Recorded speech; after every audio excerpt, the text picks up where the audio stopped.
You are the first woman Prime Minister in the world. Does this have any effect? Do you think it makes your influence less strong or more strong? I should say more strong. Do you think that they would be more capable of solving the problems of the world than men are so far? That's left to be seen. My mother was incredible. She shed her reticence, her shyness. She came forward, and on every political platform, she spoke. My father was Prime Minister first from 1956 to 59 of Sri Lanka, or Ceylon as it was known then. Sadly, his enemies assassinated him. My mother had no intention whatever of going into politics. Her 3 children were fatherless, and she wanted to devote all her time to bringing them up. But there was such a pressure from the party and the people in general that finally she agreed, because she was convinced that it was her duty. My mother's party won the election in 1960. But right-wing forces started saying the nastiest possible things, running down women. How can she lead a political party? But she was utterly unruffled. She said, "Oh, don't worry about it." She carried on. As for us, we 3 felt, my God, we've lost our father to politics. Now, are we going to lose our mother as well?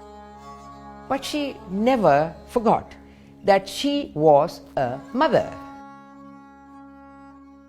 She took on the mantle of the world's first woman Prime Minister very comfortably. She took to it like a duck to water. I myself was quite amazed how she became passionately fond of the international scene. She played a very important role there. The first woman premier is Mrs. Bandaranaike of Ceylon.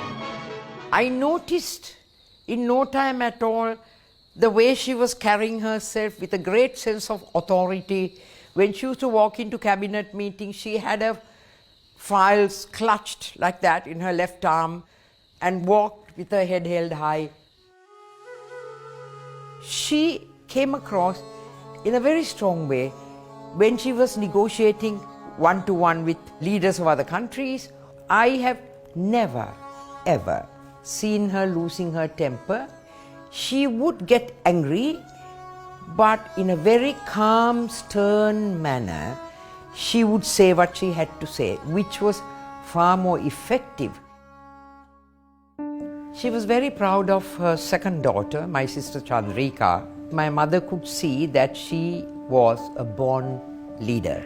Wearing a peacock blue sari, the new president took her oaths of office in all 3 of the country's main languages. She was overjoyed when my sister became the president of Sri Lanka. She saw the legacy that her husband left behind, which she took on from there. The mantle had now fallen on her daughter Chandrika.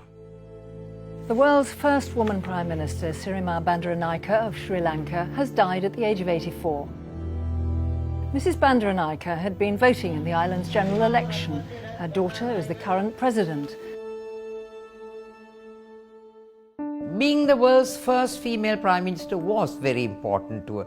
She felt very proud that she'd done it. Do you hope to see more women in politics? Oh yes, I hope to.